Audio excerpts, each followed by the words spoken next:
What's going on, guys? Welcome to another episode review for Higurashi When They Cry Sotsu. This is episode 8, and with me, as always, I have Blue Spade.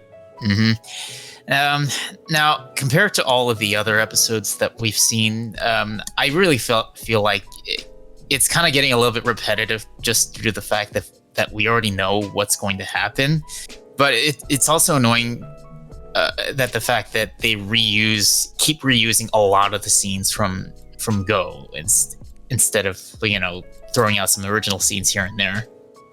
Yeah, I mean this episode just pretty much confirms what we thought was going to happen, with Sadako further manipulating her uncle and telling him that she's being bullied and people are coming after her. But yeah, I mean it pretty much just picks up also right where the last one left off, where she's like telling Rika that her uncle is back and she has to go live with him, and pretty much just lying to Rika about what's really happening. And we also see more, like, and I guess these are more newer scenes where, Rika is like waiting for Sadako, and Sadako is pretending like she's depressed and something happened to her. We see just more scenes with Sadako like trying to make it look like something happened, like she was bullied or she was abused or something, when that didn't actually happen.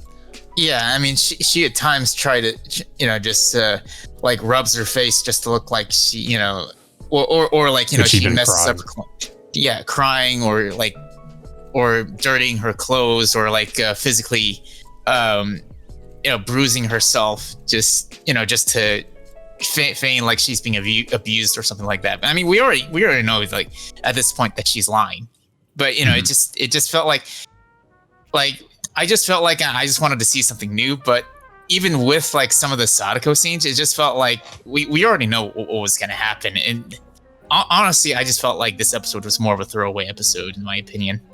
Yeah, I mean, it's kind of become a bit predictable with this arc once we found out that, that she was just manipulating Teppei. And I mean, even further back than that, once we figured out that Teppei had become sort of a different person in the other arcs, we could sort of assume what Sadako might have done in this arc, which is, of course, pretty much just manipulating her uncle the whole time. Mm-hmm. Yeah, and then there's also that one scene with Teppei talking to people in the child welfare services, and then it follows up with Sadako talking to them, like basically pretty much lying to them, saying, or I don't know, like just convincing the CWS that everything's fine with her uncle and such. But I don't know. It's just the thing with her just manipulating her uncle is just like kind of a head scratcher for me, because there were many times in this episode where Teppei was looked like that he was going to get himself involved in this whole situation, but Sadako somehow keeps convincing him to not get involved in any sort of way and have him stay in the house over and over again. Yeah, I mean, lucky enough for her, he just kind of goes along with it. Mm-hmm. Yeah, but yeah, it's like, yeah, and it just pretty much goes, goes all the way up to the point where, it shows that infamous scene with Sadako freaking out in the classroom after lunch. I am surprised she managed to fake some parts of that, like with her throwing up and stuff. Like, I don't know how she managed to make herself do that. I don't know. Yeah. I mean, but there was just like also something that also kind of annoyed me, is that there were just multiple scenes of Sadako looking evil and like, doing the eyes and just kind of smirking. And it's I felt like it was just trying to reinforce what we already knew, is that we already know Sadako is evil at this point. Like, she's just, and it just feels like it's sort of like rubbing it in our face almost. And it's like, it just felt like sort of like pointless scenes, honestly. It's like, did we really need to see that? Yeah, I think they done it like 3 to 4 different times in this episode. Yeah, I think so. Yeah, it's like, yeah, we know Sadako has the freaking eyes. You don't have to keep showing us this every single time. But they're really proud of that. I don't know why. It just, I just felt like it was, way too unnecessary, and it just ended up taking up a lot of time in this episode. Same with them like reusing a lot of the scenes from Higurashi Go with Keiichi and others talking about Sadako's situation as such, and talking to the child welfare service here and there, and then like I said, that was basically the entire episode. And then of course the end of the episode was Feathering, of course, taking enjoyment out of all this whole situation.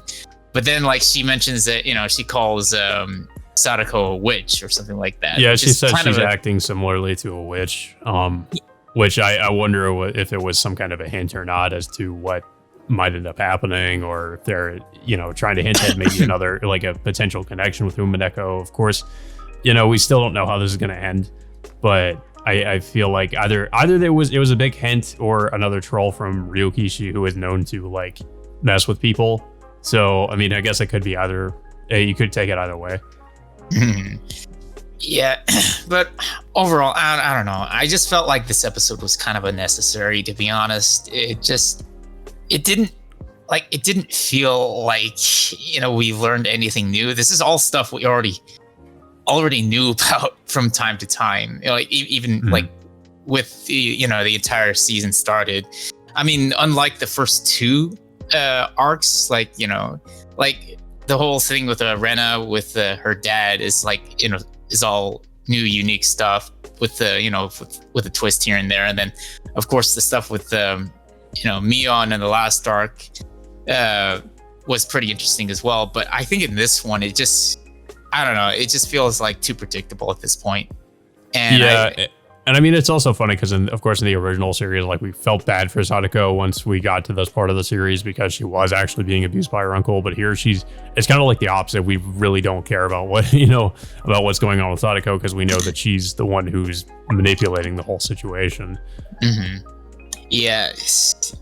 I mean, it's honestly, like, personally, I just hope, want this whole arc to be done and over with because we already know what's going to happen. I already kind of figured it'd probably be my least favorite of this season because it felt like it probably like, I mean, well, first of all, it was predictable and it felt like it would probably retread some things, a lot of things we already saw from the first season.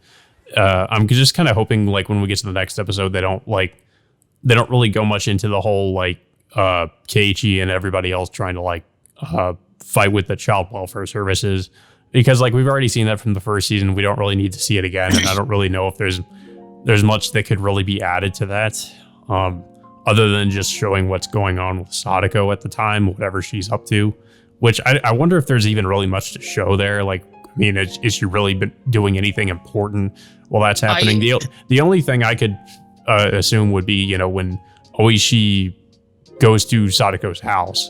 And whatever she did with him, which is obviously she probably just injected him with the with the syndrome. Yeah. I think Oishi knew that something was going on with the whole Sadako situation, but but the thing is, like, how much did he really know? Yeah. And well, speaking of Oishi too, and then there was also that some of those weird scenes from the first season where he's just like kind of walking. I forget which episode it was, but where he's just kind of walking, I guess, around Hinabizawa, and he's kind of looks a little bit suspicious.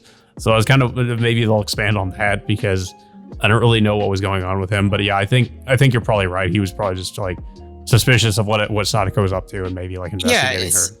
And also the fact that I think it was at the end of the last season in which Uishi was at the police station talking to Teppei about defending Sadako at one point, and then Uishi's like one of the only people aware that Teppei has turned a new leaf. But if he knew that, why didn't he tell anybody else this? Like during when this whole situation was going on, it just doesn't make any sense.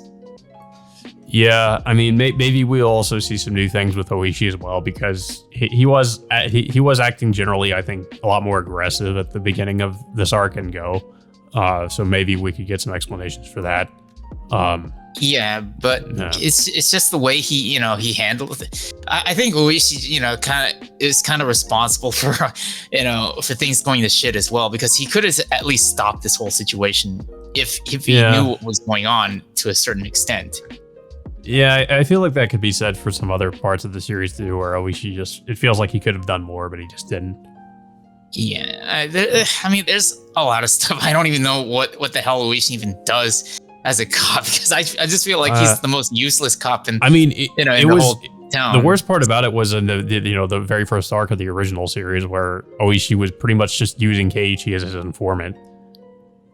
And he didn't really step in too much, but yeah.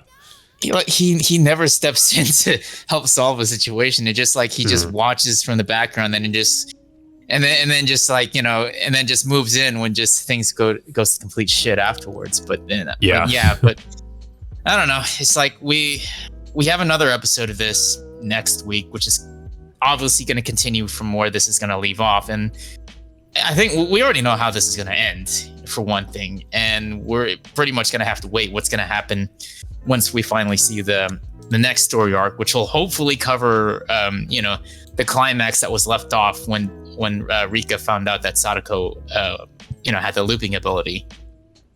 Yeah, it'll be interesting to see what, I mean, that's the thing I'm most interested in, is seeing more of the new stuff and where that's going to go.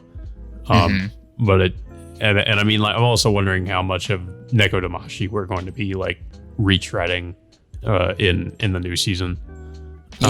Hopefully not too much, because I mean, that arc was already pretty short in the original or in Go.